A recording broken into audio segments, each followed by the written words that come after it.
This new Plymouth is a beauty, Alex. We're riding to work in style this morning, eh? That isn't a half of it, Bill. Wait till Alex shows you how this new Plymouth with high drive operates. High drive, eh? This I gotta see. How does it work, Alex? Swell. You can judge for yourself how the car performs, and then when we get to work, I'll give you the mechanical details. You both probably know that this high drive is a combination of the torque converter and a Plymouth synchro-silent transmission. As its name implies, you can operate the car in high or direct gear under practically all forward speed conditions. You mean you can do all your stop and start traffic driving without shifting gears or using the clutch pedal? That's right, Ken. Well, wouldn't that make acceleration slow, starting off in high gear? No, sir, Ken. High drive superior torque multiplication takes care of that. High drive gives you smooth getaway power when you need it the most. Maximum torque multiplication is available for starting. As you continue to accelerate in high gear, torque multiplication decreases. When you reach 40 miles per hour, the torque transmitted is the same as it would be with the conventional transmission in high gear. It has other advantages, too. When you stop on a hill, you can leave the car in high gear and keep it from rolling backwards just by increasing the speed of the engine. And another thing, if you need more power to pull up an extremely steep grade or to get out of mud or sand, you can always shift to a lower gear. Say, that's all right. Well, here we are. Let's go inside and get the mechanical details of this high drive. Well, first of all, let me make it clear that high drive is not just a standard transmission with a fluid coupling added. It's a torque converter of the engine-fed type, capable of multiplying the engine torque more than 2.5 times. In addition, there are quite a few other points that are entirely new. For example, there's a new high-pressure clutch with new clutch linkage, a stronger transmission, a new carburetor. In fact, high drive-equipped cars use a new frame. Right, Alex, but hold it right there. Because there are so many changes, you'd better tell the boys to check the parts information bulletin when they order parts for these cars. Well, howdy do, Tech. Where have you been hiding? Hiding? Old Tech never hid from nothing. That's more than I can say about it. Okay, I take it back. Well, that's better. Now get on with telling Bill and Ken here why these new parts are used.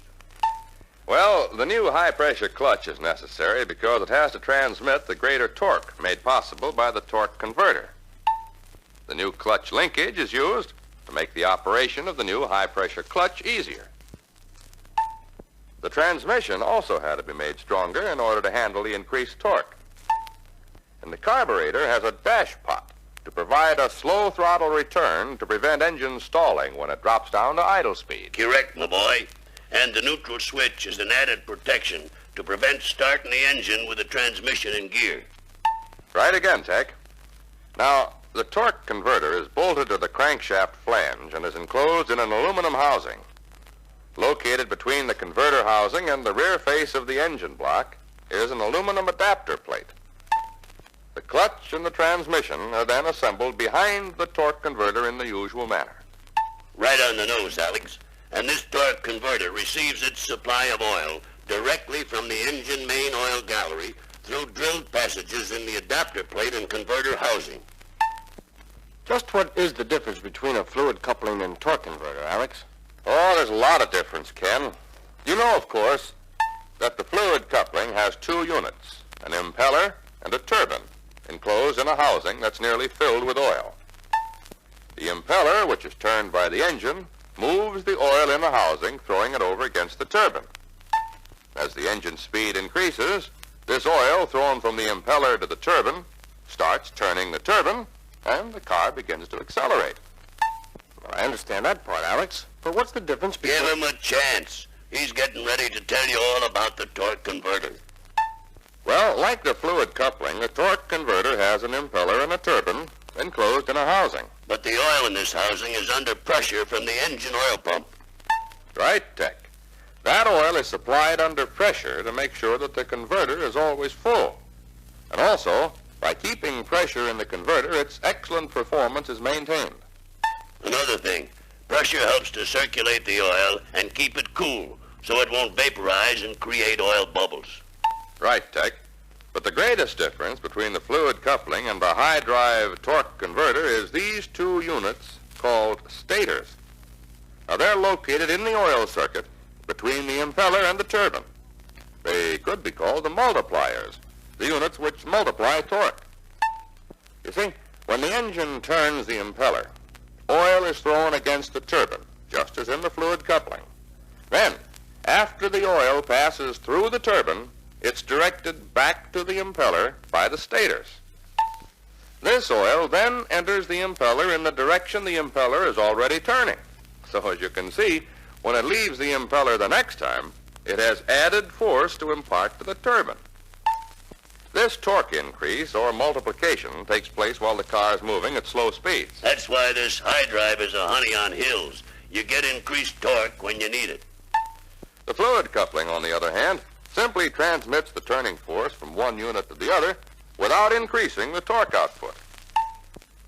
An oil pressure regulator valve located in the turbine shaft maintains engine oil pressure at approximately 20 pounds for idle speed. If the pressure goes above 20 pounds, the regulator valve moves off its seat. This permits the oil to return to the crankcase. This valve consists of a small steel ball, a coil spring, and a steel plug which is pressed into the rear end of the turbine shaft. That ball is held against a seat machined in the turbine shaft. A restriction passage in the turbine shaft limits the flow of oil from the converter at high speed, permitting the pressure in the converter to equal the oil pressure in the engine. Oil returns to the engine through passages in the converter housing, the adapter plate, and in the rear wall of the engine, just to the right of the crankshaft. A pipe is screwed into the end of the passage, directing the oil to the oil pan. Now, the lower end of the pipe is located below the normal level of the oil in the oil pan to prevent the return oil from splashing and foaming as it enters the pan. And there's a small saw cut or slot in this pipe up near the block, which breaks up the vacuum that may develop in the pipe and the return passage when the engine's not running. The vacuum there would set up a siphoning action and drain some of the oil out of the converter. What about oil seals, Alex? Well, there are two spring-loaded rubber seals, Bill, one on the converter hub and the other near the rear end of the turbine shaft to prevent oil from leaking out of the converter. And there are O-rings in the oil passages where the adapter joins the engine block and where the torque converter housing joins the adapter. You mentioned a new high-pressure clutch, Alex. Why do they use a new clutch? Why do they... Oy, oy. What were you doing when Alex told you that? Making a daisy ring? I'll lay off him, Tech. Okay, but you'd better give him the story again. Will do. I got a clutch here on the bench. Now, this clutch is 8 1/2 inches in diameter. You'll notice that the disc has a solid hub. Say, that's right. We wouldn't need the torsion springs found in the regular disc, would we? The solid drive between the engine and the clutch has been eliminated through the use of the torque converter. That's right, Bill. You keep saying high-pressure clutch, Alex.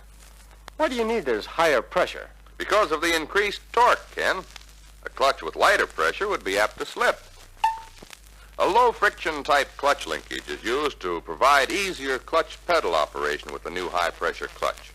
This linkage incorporates the large over-center spring, the knife-edge pivot, and roller action joints throughout. What's new in the transmission, Alex?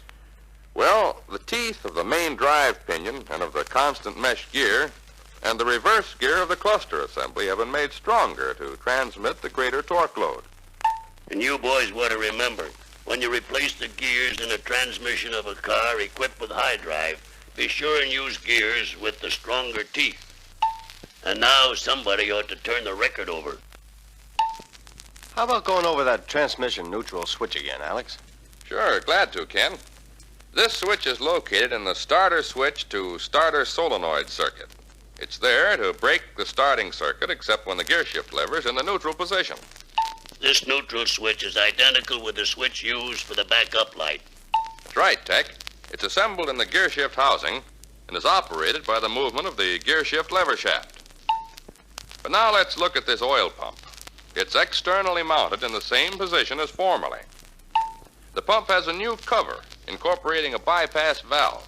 This bypass valve recirculates the oil within the pump and prevents it from being dumped back in the pan where it might create bubbles in the oil. And remember, this valve also acts as the oil pressure regulator valve for oil pressure in the engine.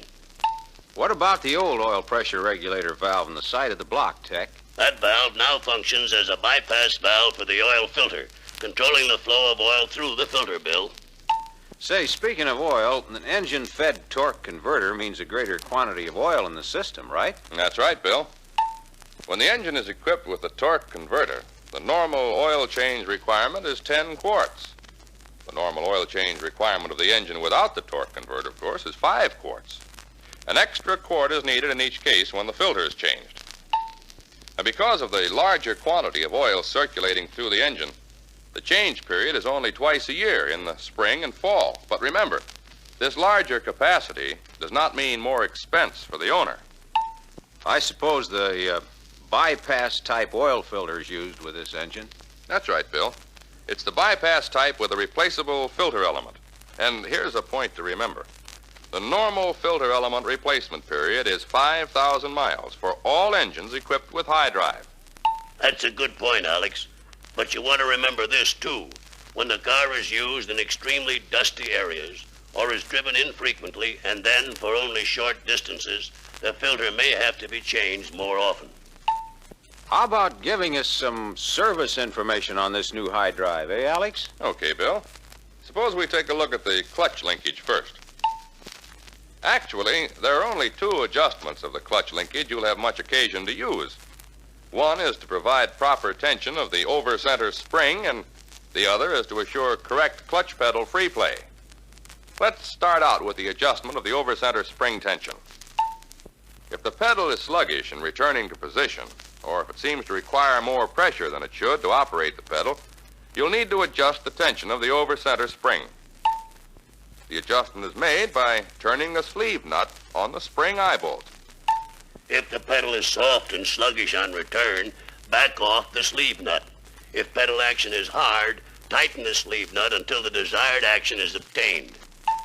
If that clutch pedal doesn't return all the way, the position of the over-center spring bracket will have to be changed. You'll find out how to make this adjustment in the reference book. How do you adjust the clutch pedal free play, Alex? By adjusting the tapered sleeve nut on the clutch fork rod, Bill, there should be 1/8 to 5/32 inch of free play at the outer end of the fork. This will give you 1 inch free travel at the pedal pad. I understand that all right. What's next?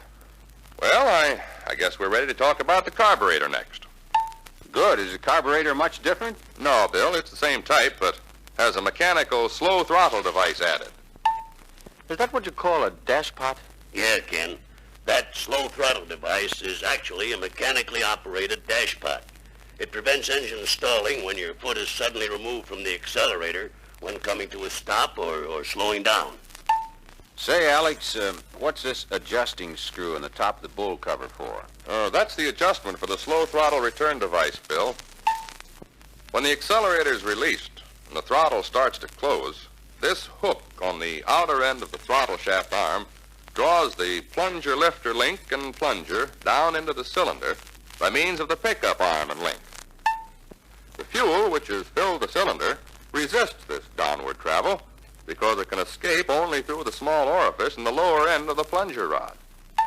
At the same time, pressure against the check ball holds it against its seat and prevents fuel from being ejected through the intake passage. This combined action retards the closing of the throttle and prevents engine stalling. Now, to check the dashpot action, first warm up the engine to normal operating temperature. Then check the engine idle speed to be sure it's between 450 and 500 RPM.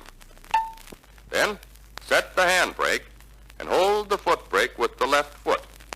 With the right foot, snap the throttle open and let it close immediately. And when you do this, the dashpot should check the throttle closing and the engine should not stall. Correct, my boy. If the engine does stall, the dashpot action should be increased by turning this adjusting screw out to increase the plunger travel. Now, once in a great while, you may have an extremely slow throttle closing which cannot be corrected by adjusting the stroke. This condition is probably due to a restriction in the bleed orifice in the plunger rod. Then I suppose you have to remove the plunger and clean it, right? That's right, Ken. Just remove the bowl cover, disconnect the lifter link from the plunger rod, and remove the plunger. Then blow air through the orifice to clear it out. And don't let me catch you using a wire to clean out the orifice. That'll increase its size and cause stalling. Well, what if the throttle returns too quickly and adjusting the plunger travel doesn't correct the stalling condition? Well, that probably means the plunger leather is shrunk or deteriorated.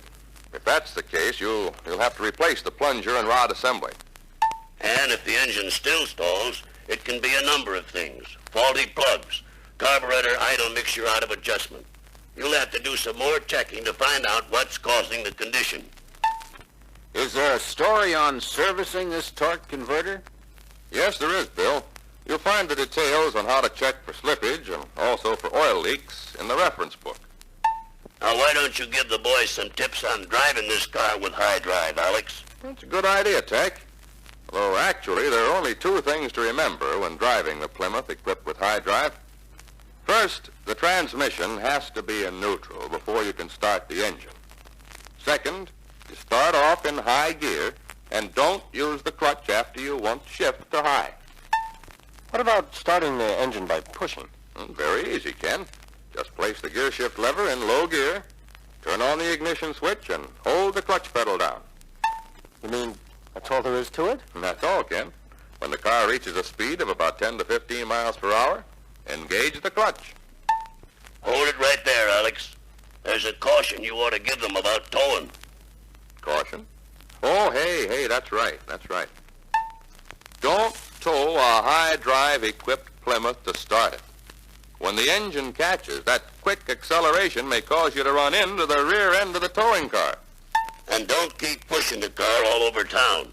Too much pushing might, in some cases, cause the oil in the converter to throw away from the center and starve the stator bearings and hub thrust washers so they'll burn or score. That's right, Tech. And don't park your car just by leaving the gear shift lever in reverse or direct drive.